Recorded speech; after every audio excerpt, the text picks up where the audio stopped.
começou no rádio com 15 anos, mas foi na TV que fez história e se tornou o todo-poderoso da maior emissora da América Latina, a Rede Globo. Atualmente é dono da TV Vanguarda. A nossa entrevista de hoje é com José Bonifácio de Oliveira Sobrinho, o Boni. Boni, muito obrigada por nos receber aqui. Ter perdido seu pai precocemente te levou para o caminho da comunicação? Talvez, sim, né? Meu pai sempre dizia, eu até simulei isso no meu livro, após a morte do meu pai, se ele não tivesse morrido, eu estaria em Osasco até hoje. Então, de alguma maneira, estimulou. Meu pai era um calouro, que se acompanhava muito bem, tanto que ele foi contratado para acompanhar calouros. E eu ia na Rádio Cultura de São Paulo, eu via os técnicos mexendo nos botões ali dos aparelhos de rádio, controlando o volume, decibelímetros. Então, eu me apaixonei por aquilo. Eu acho que se meu pai tivesse continuado vivo, morreu aos 33 anos de idade, eu estaria apenas assistindo, participando daquilo. A vida tem essas surpresas. Como você foi parar na rádio? Com a morte do meu pai, a paixão que eu tinha por aquilo, eu achei que eu devia continuar fazendo aquilo, me fascinava muito. Então eu fui à procura dos meus outros parentes que trabalhavam em rádio. Eu tinha uma tia que trabalhava, que era cantora, Sandra Branco, aqui na Rádio Continental, ela tinha um programa, e ela casou com o Zé Permínio, dos 4 As de um Coringa. Então eu fui pedir socorro aos meus tios aí para começar em rádio. Mas na realidade não foi através deles, porque eu ia na Rádio Nacional, assistia lá os programas da Rádio Nacional, lá no auditório do 22º andar, ou primeiro, não sei, mas de qualquer forma, eu tinha um tio que era editor de livros, o Zé Ito, e ele editou 2 grandes autores e foi à falência, Dias Gomes e Nelson Rodrigues.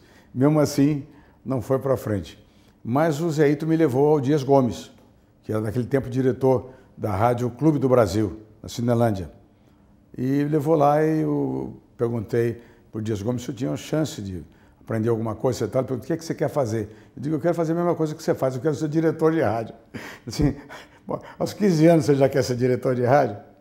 E eu fiquei lá, eu persegui o Dias Gomes em todo lugar. Ele subia para o auditório, ia para o auditório, ele ia no banheiro, eu ia no banheiro. E um dia o Dias Gomes estava andando pela Avenida Rio Branco, ele voltou para trás e falou assim, sai daí, Boni! E na realidade eu não estava lá. Então ele já estava tão aflito com a minha presença, se um dia vou acordar, você está no meio, eu e a Janete, você está no meio da cama, dormindo com a gente. Porque eu perseguia ele, no momento que ele ia escrever, eu queria ver como é que ele escrevia, toda aquela coisa. O Dias Gomes foi um ídolo meu. E o Dias Gomes, de repente, falou assim, não aguento mais esse moleque. E me mandou para a Rádio Roquete Pinto, onde havia a escola de rádio da prefeitura, feita por um cara genial do rádio brasileiro, chamado Berlier Júnior. Então eu fui lá trabalhar, mas demorou muito pouco tempo, fui lá aprender, mas demorou muito tempo e eu comecei a trabalhar, porque chegaram lá uns homens do terno de cinzas e tal, eles eram do departamento de propaganda da Todd. E como eu tinha apenas 15 anos de idade, eles queriam um redator dessa idade para fazer um programa na Rádio Nacional do Rio de Janeiro, que era o Clube Juvenil Todd, e me convidaram para redigir, porque eles tinham tido referências do Dias Gomes, do próprio Berlier, de que eu sabia escrever. Eu não sabia que eu sabia. Aliás, até hoje não sei. Mas, de qualquer forma, eu fui parar lá como contratado, não da rádio, mas da Todd, para fazer esse programa. Da rádio para a TV, como é que foi essa transição? Bom, na própria Rádio Nacional, eu assisti um dia lá uma transmissão experimental de como seria a televisão, feita na Rádio Nacional do Rio de Janeiro. E eles imaginavam que era rádio televisionado. Estavam lá os locutores com o microfone na frente, o César de Alencar apresentando um programa, os locutores todos bem arrumadinhos e tal. Então eles imaginavam que televisão era o rádio televisionado. Eu assisti aquilo e achei que aquilo seria interessante, mas que não era aquela coisa. Então eu gostaria de trabalhar nisso para realmente fazer imagem, fazer televisão, porque eles estão confundindo televisão com rádio. Confundem até hoje. Mas, de qualquer forma, quando foi um determinado momento, o Manuel de Nóbrega ia abrir a Rádio Nacional de São Paulo, e eu acabei indo trabalhar como redator do Manuel de Nóbrega e como secretário dele. O Manuel de Nóbrega me ensinou muita coisa no rádio. Mas em 1952, eu recebo um telefonema do pernambucano Teófilo de Barros Filho, um gênio, descobriu o Dorival Caymmi, o próprio Chacrinha, um chute maravilhoso. E eu achei que era um trote, porque eu tinha 17 anos de idade e tinha sido chamado pelo doutor Teófilo de Barros Filho para ir para a Rádio Tupi. Como a TV Tupi já existia, eu falei, rádio, eu tenho possibilidade de fazer televisão. E eu fui para lá, para a Rádio Tupi, encontrar com o Teófilo Barros Filho, mas antes eu liguei o número que me deram, que eu achava que era trote. Eu não tinha, né? Eu não tinha cacife para ser chamado por da importância do Teófilo. Mas eu fui para lá, para a Rádio Tupi, era ele mesmo, e ele me convidou para escrever programas humorísticos na rádio e escrever um programa juvenil na TV Tupi. E eu fui para a TV Tupi, larguei o Nóbrega com muito pesar, porque eu adorava muito o Nóbrega, mas ele ficou tão raivoso comigo que botou até nome num cachorro dele chamado de Boni. Tá lá. Então, mas passou o tempo, nós continuamos muito amigos depois. E na Tupi, eu tive a chance, não só de fazer o programa juvenil que eu ia fazer, junto com o Homero Silva, e escrever os programas de rádio, escrevia 5 quadrinhos por dia para a Rádio Tupi, na Caravana da Alegria, com J. Silvestre. Mas, de repente, o Fernando Severino, que era o diretor comercial da TV Tupi, me convidou para escrever um programa às 8h30 da noite, horário de novela, depois do Repórter Esso, que era segunda, quarta e sexta-feira, que era um programa de família. Eu fiz a primeira família da televisão brasileira. Chamava-se Família Sears, com a Maria Vidal, o Walter Sturt, o Adriano Sturt e mais a Sônia Maria Dorce. Então, não existia nenhuma família que eu conhecesse na televisão no mundo inteiro. Nem a família, ainda que estava nos Estados Unidos, All in the Family, havia estreado. Então, eu escrevi a primeira família da televisão brasileira e eu propus que fosse uma família, porque achei que era um núcleo bastante interessante. E na televisão mundial ainda não havia nenhum programa com família.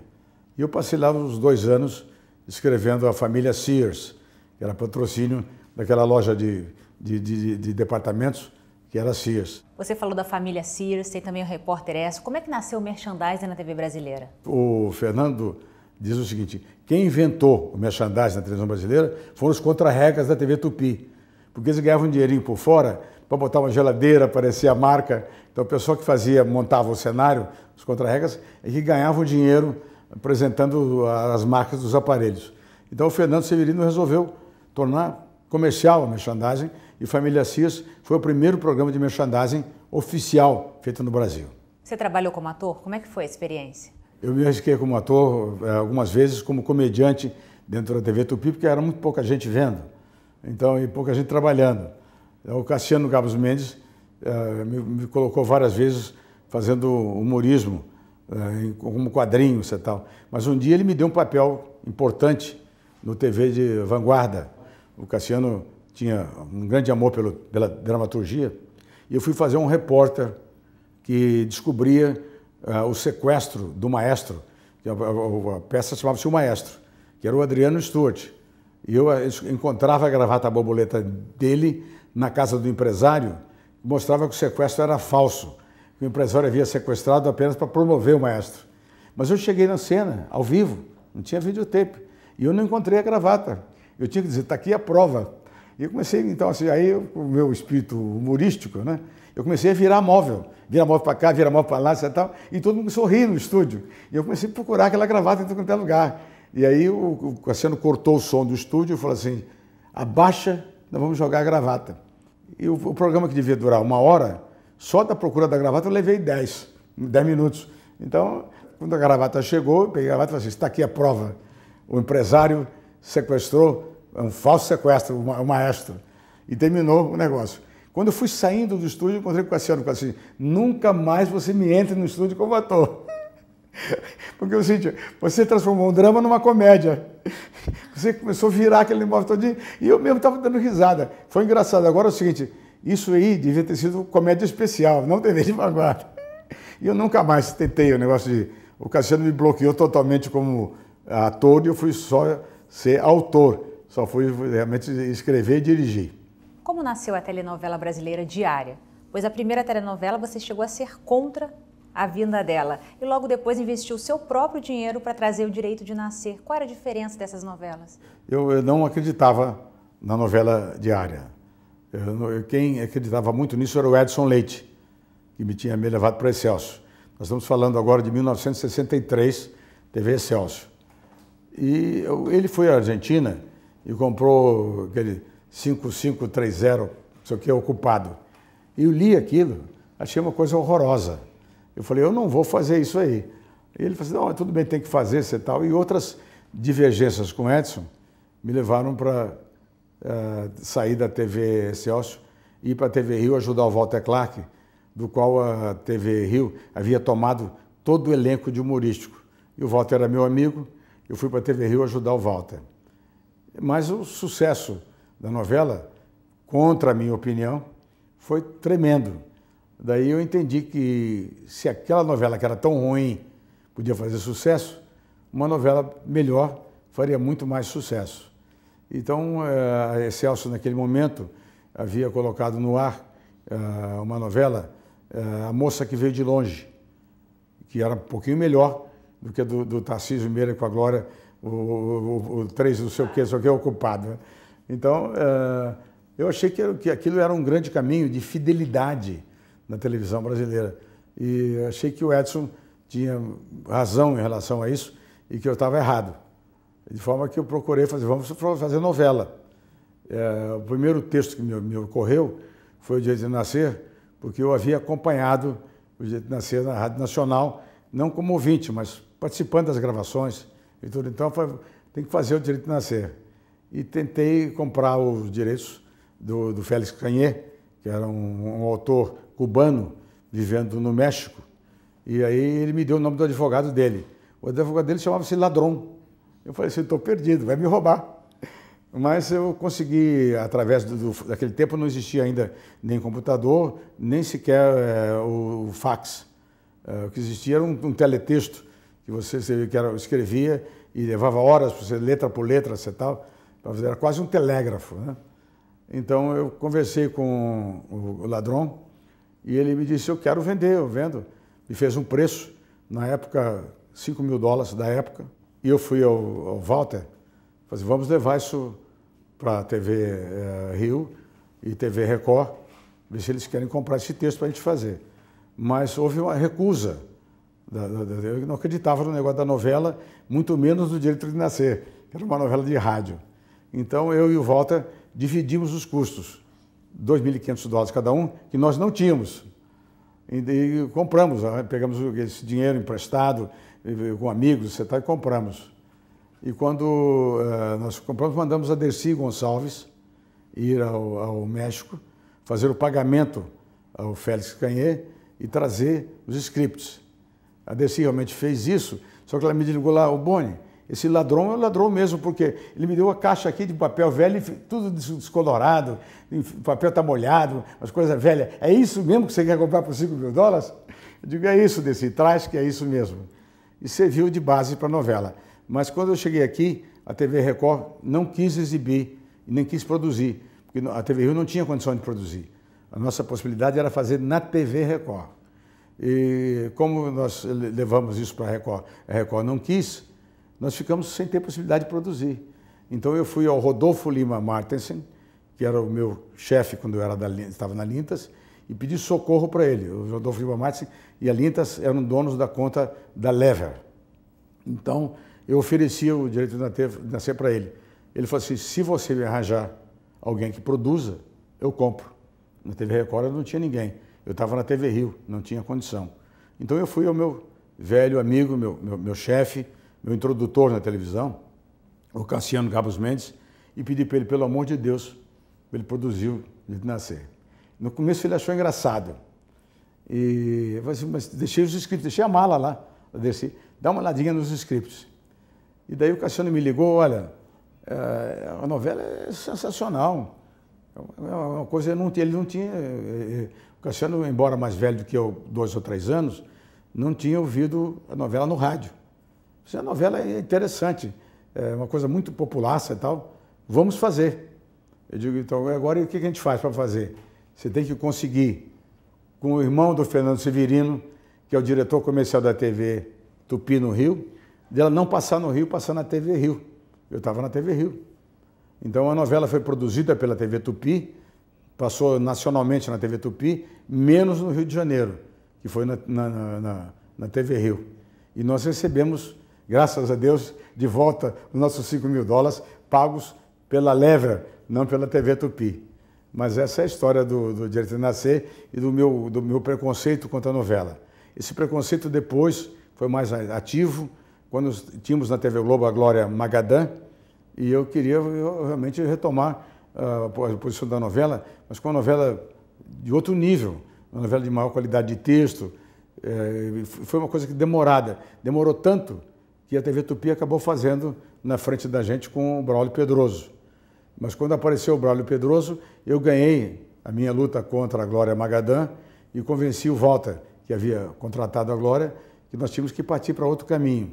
E a Janete Claire já tinha uma novela pronta, desde a Rádio Nacional, que era o Véu de Noiva, que tratava de coisas cotidianas do Brasil. Então a gente saiu de Véu de Noiva, ganhamos do Véu de Noiva no final do Braulio Pedroso, e aí se instituiu a novela do tipo brasileiro, padrão brasileiro, que nós conseguimos exportar para o mundo inteiro. Bom, primeira coisa é o seguinte, a origem da novela é radiofônica. E também teve uma época que as revistas de fotonovelas vendiam demais. Essa questão da dramaturgia aberta, que o público participa dela, mesmo no rádio já participava, e acrescenta a sua visão à história, as suas expectativas à história, é um processo fascinante, vale para qualquer lugar do mundo. Mas é uma coisa que começou em Cuba, passou pelo México, e no Brasil nós tivemos a oportunidade de repetir os dramalhões mexicanos, mas houve um momento, esse momento que eu te contei agora há pouco, que nós fraturamos essa coisa da falta de realidade e do drama absurdo para tornar o drama mais coloquial, o drama local, os assuntos locais, quer dizer, fazer uma identidade entre a novela e a realidade. Então, a novela brasileira, ela conseguiu sucesso no mundo inteiro, porque ela realmente deixou de ser a fantasia e passou a ser uma ligação muito próxima entre a realidade e a ficção.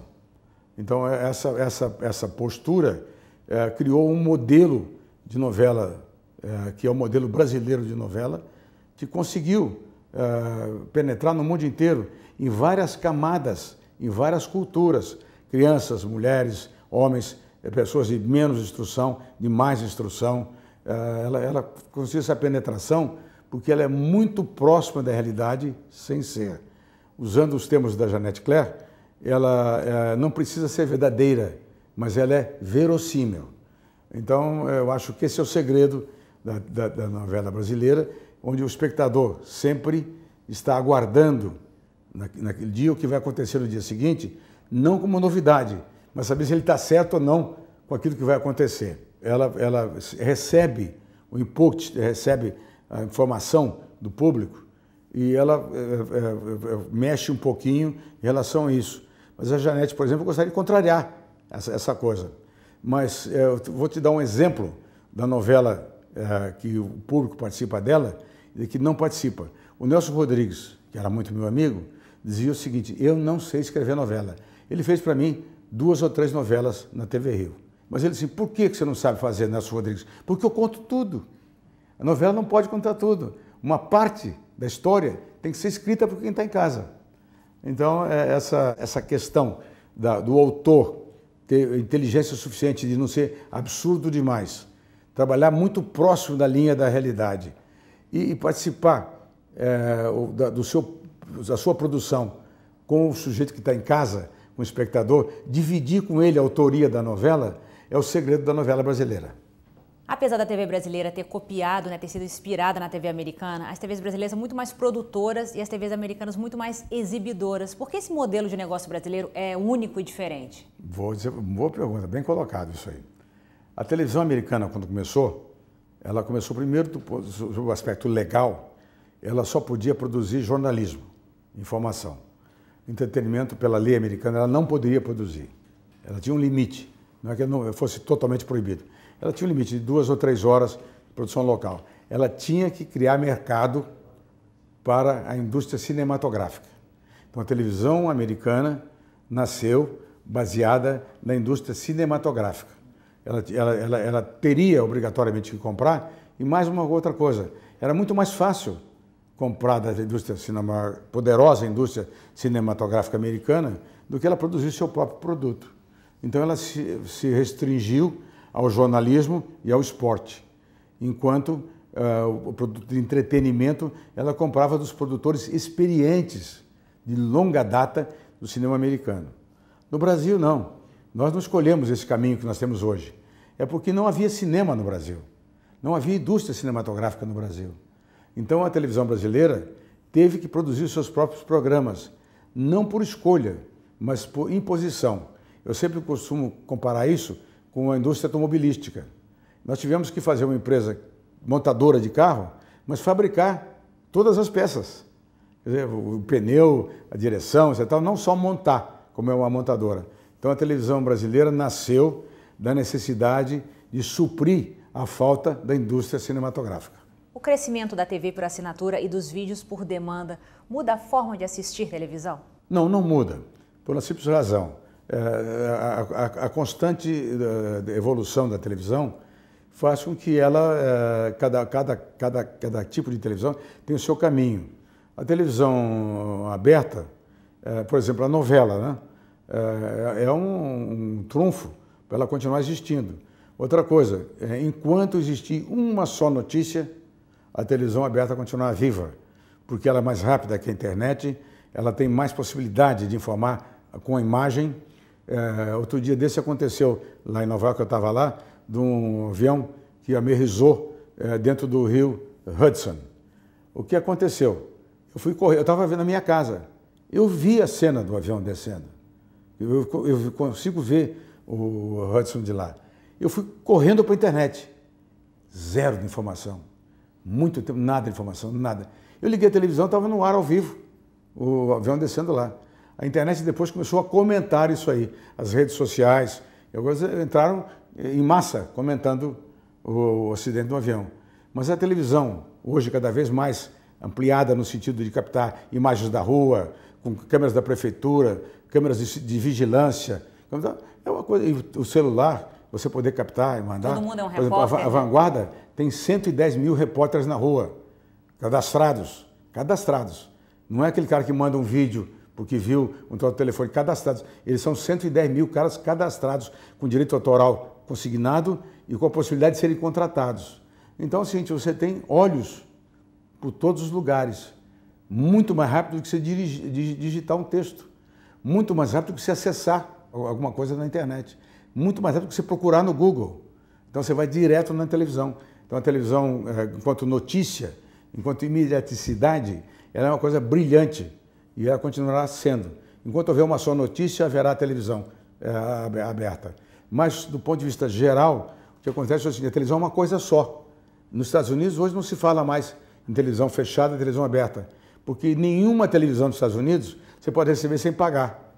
A NBC, a CBS, a ABC, são canais dentro de um sistema de cabo que você está recebendo, ou de satélite, pagos. Então, não há diferença. E eles lá, apesar de você ter 2.000 canais à disposição, a televisão aberta ainda detém a maior parte da audiência da televisão americana. Você foi responsável por criar um padrão de qualidade e também uma fidelização de horário, com novela das 6, com novela das 7, novela das 8. Hoje em dia, o espectador pode assistir os vídeos onde quiser e na hora que quiser. Você acha que um sucesso, como já teve de novelas, de parar o país, hoje em dia é possível? Eu acho o seguinte, primeiro isso é fundamental. Porque quando você tem um Globoplay, por exemplo, você pode assistir aquilo que você quiser, na hora que você quiser, onde você estiver, e pode assistir no seu computador, no seu televisor ou simplesmente no seu smartphone. Quando as pessoas estavam temendo a concorrência da internet, eu sempre disse que ela seria o maior aliado da televisão. E é, porque ela se tornou a distribuição da televisão muito maior. Agora, mais do que a internet, o aplicativo móvel é um aliado fantástico da televisão. Então, não é preciso que todo mundo assista aquela coisa na mesma hora. Seria um sincronismo. A televisão assíncrona, aquela que a pessoa assiste onde quiser, é a que vai dominar no mundo. Então, você não vai deixar de algumas pessoas que têm o hábito de assistir o Evening News nos Estados Unidos às 7 horas da noite, ou o Jornal Nacional hoje às 8h30, que elas querem assistir naquele horário. Mas elas poderão assistir e se perder, vão ter aquele em outro horário, inclusive com os mesmos anunciantes, de forma que isso enriquece a distribuição da televisão. Tudo aquilo que parecia negativo é, na verdade, muito positivo. O Jornal Nacional foi o primeiro jornal em rede e foi uma batalha sua estabelecer essa operação nacional. Quais foram as dificuldades encontradas na época? Quando eu fui para os Estados Unidos pela primeira vez, em 1957, como publicitário, quando eu vi o jornal em rede, eu falei, isso é uma coisa fantástica.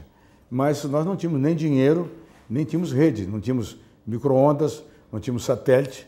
Nos Estados Unidos era coberto de micro-ondas, porque como herança da Segunda Guerra Mundial, o Exército tinha uma quantidade de volume de micro-ondas total, as emissoras compraram esse equipamento, estabeleceram redes de norte a sul do país, coast to coast.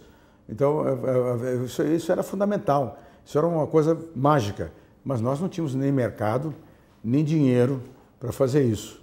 Quando o governo estabeleceu o seu primeiro tronco de micro-ondas no Brasil, todos nós tínhamos ansiedade para fazer o Jornal Nacional, mas não havia dinheiro. Mas, de repente, um diretor comercial nosso, que era o Zé Lices Arce, resolveu o seguinte, coloquem no ar que eu arranjo patrocinador. Então, nós preparamos todo o jornal e sabíamos que ia estrear até sem patrocinador. Já chamava Jornal Nacional. E ele conseguiu o patrocínio do Banco Nacional.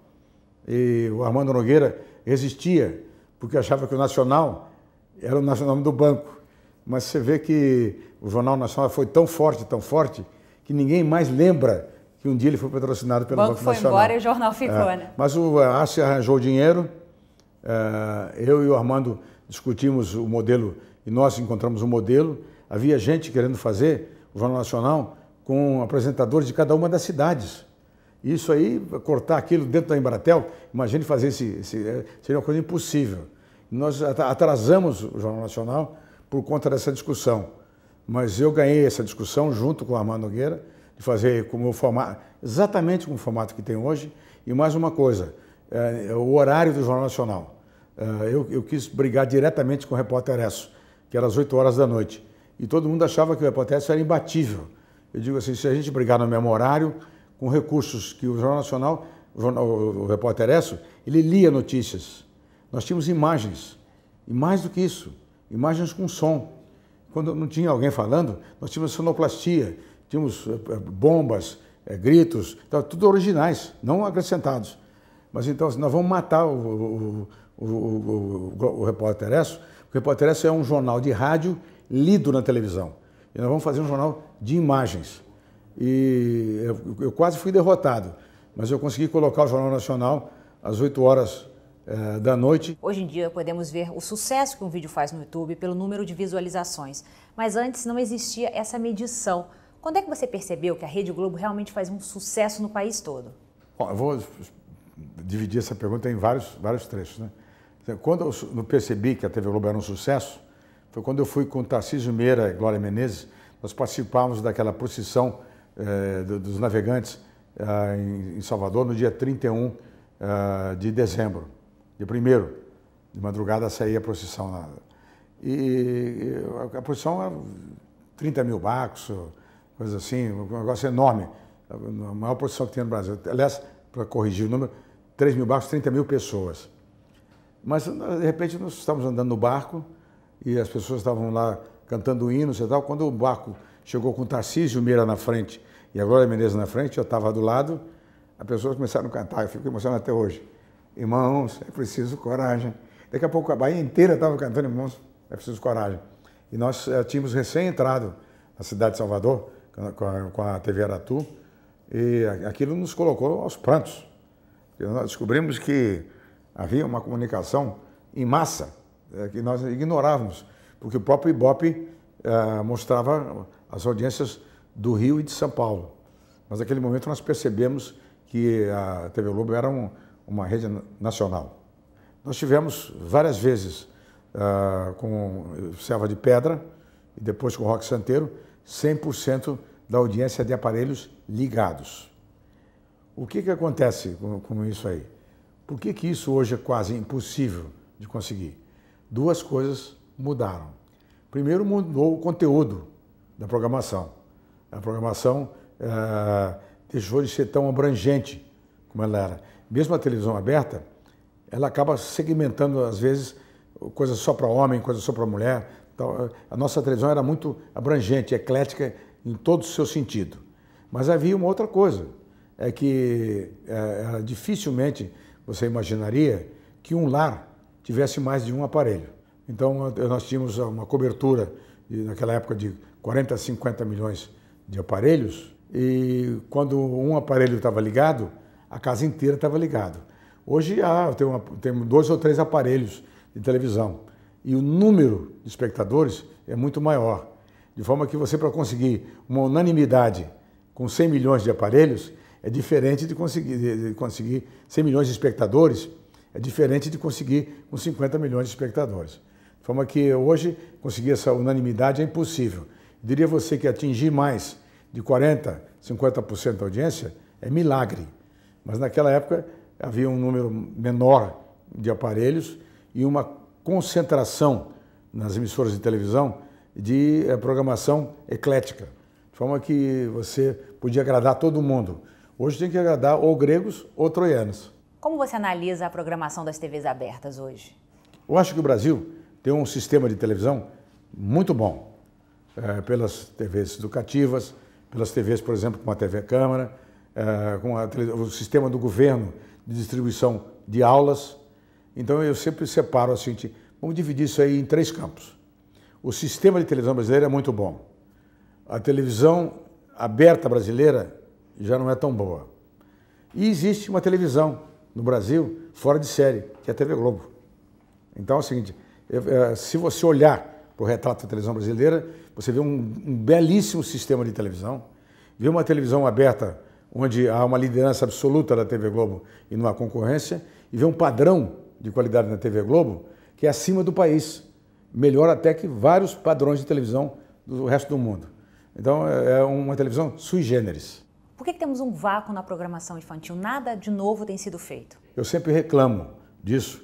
E recentemente eu voltei ao assunto, porque a criança é que traz a fidelidade para o canal, do ponto de vista puramente comercial. É importante que você cuide da criança, mesmo que não haja anunciantes, nem haja a possibilidade de você ter investimentos para fazer programa para as crianças. A obrigação de investimento é da emissora. Nós fizemos Vinícius para crianças, fizemos o Plactizum, Balão Mágico e coisas desse tipo. Não só exibir desenhos animados, mas exibir programação específica e de qualidade para as crianças. As emissoras deveriam continuar fazendo isso, mesmo sem auxílio de patrocínio, porque isso é a maneira de fidelizar a audiência da televisão. Eu lamento muito que a criança seja ignorada. Eu digo sempre o seguinte, que deu circuito na babá eletrônica. Durante o período da ditadura militar, 3 televisões pegaram fogo na mesma semana. Alguns atribuíram isso a uma ação da esquerda e outros da extrema-direita para culpar a esquerda. Bom, anos depois, nas recentes manifestações, continuamos a ver um descontentamento contra as televisões. Por quê? Bom, a TV Globo, no tempo da ditadura, era a estação mais censurada que existia. Mas é evidente que o público, por ela ser de maior audiência, também tinha a mesma posição. Ao mesmo tempo que a TV Globo era mais censurada pelo governo, ela era mais censurada pelo público, porque ela não transmitia algumas coisas que deveria transmitir, mas não podia, porque a televisão é concessão de serviço público. O governo tira do ar a hora que quiser. Então é o seguinte, a televisão a Globo estava sob censura como todas as outras. Mas como nós tínhamos maior participação no público, a censura em cima da TV Globo era maior. Em consequência disso, a reação do público é que a TV Globo era uma emissora que tinha problemas de informação. Mas enquanto a censura apertava os telejornais, a TV Globo estava fazendo, por exemplo, o Bem Amado. A TV Globo estava dizendo, estou sentado num barril de pólvora. Quer dizer, havia um trabalho das pessoas que estavam na parte artística de tentar conscientizar o público que nós estávamos censurados. Enquanto o jornal Estado de São Paulo publicava receita de bolo, a gente colocava o Bem Amado. Eu achava o Bem Amado muito mais produtivo do ponto de vista político do que a receita de bolo. E crítico. Mas é crítico, porque era aquilo, era assim. Mas eu um dia tive que cortar mais de 30 vezes a palavra coronel do Bem Amado, porque ele se referia ao coronel. Então eles achavam que o coronel podia ser também coronel do Exército. Então foi uma época muito dura, mas a bem da verdade, muitas pessoas do outro lado também entenderam essa posição. E nós fomos aos poucos conquistando a liberdade de nos expressar. O fato é que foi lamentável esse tipo de processo, mas ao mesmo tempo estimulou uma criatividade. Como fazer alguma coisa que pudesse ser crítica, ser contra o sistema de governo, ser contra a ditadura, e eles não perceberem. Então nós dávamos rasteiras nos censores. Eles só iam pensar que tinham feito alguma coisa errada, deixando passar alguma coisa, depois. E mesmo eles acabavam concordando que a censura era um exagero. Então nós conseguimos, do lado da censura, muitos aliados. Mas a TV Globo, com a de maior audiência, foi a mais prejudicada pela censura e, ao mesmo tempo, a que mais combateu a censura. Mas o público demorou para perceber isso aí. Agora... Foi com estigma. Não havia outra solução. Os jornais até são propriedade particular, mas a televisão é a concessão de serviço público. Ela pertence ao governo e a qualquer hora ele tira a televisão do ar. Só não tirou a TV Globo porque o volume de audiência dela era tão grande e ela pôde dizer uma porção de coisas que as outras pessoas não podiam dizer. Quais foram os maiores erros do jornalismo da Rede Globo? Eu sempre digo que eu não faço críticas, eu dou contribuições. Então é o gosto pessoal meu. Então, assim, eu acho que o jornalismo da TV Globo evoluiu muito. Ele hoje é muito bom, comparável a qualquer jornalismo do mundo inteiro, em matéria de quantidade de informação, qualidade de informação, isenção de informação, pesquisa de informação, jornalismo investigativo, muito bom. Eu não gosto, por exemplo, da informalidade, porque eu acho que quando você é informal, você perde o institucional, perde um pouco da credibilidade. Então, mas isso é uma coisa pessoal minha, eu não gosto. Eu acho que o Jornal Nacional, por exemplo, deveria ser como os jornais americanos, que é um diário oficial. O Evening News é um cara só que apresenta, para não ter nem diálogo com alguém, para não ficar estranho. Então, como é que o americano assiste o Evening News?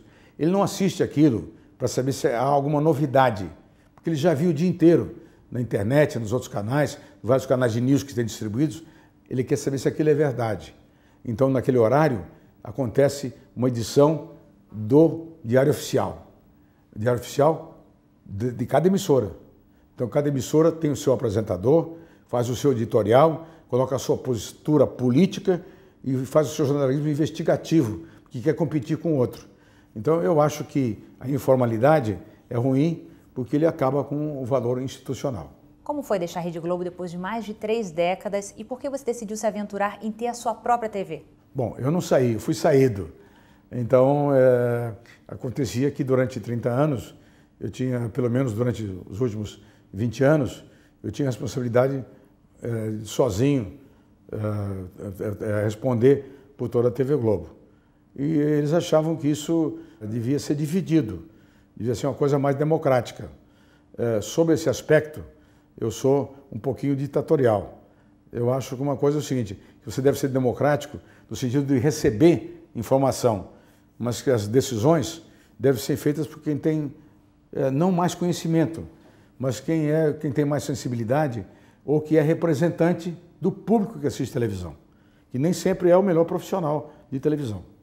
Então, o que eu acho que aconteceu nesses 30 anos é que eu fiz a defesa de uma única pessoa, do espectador.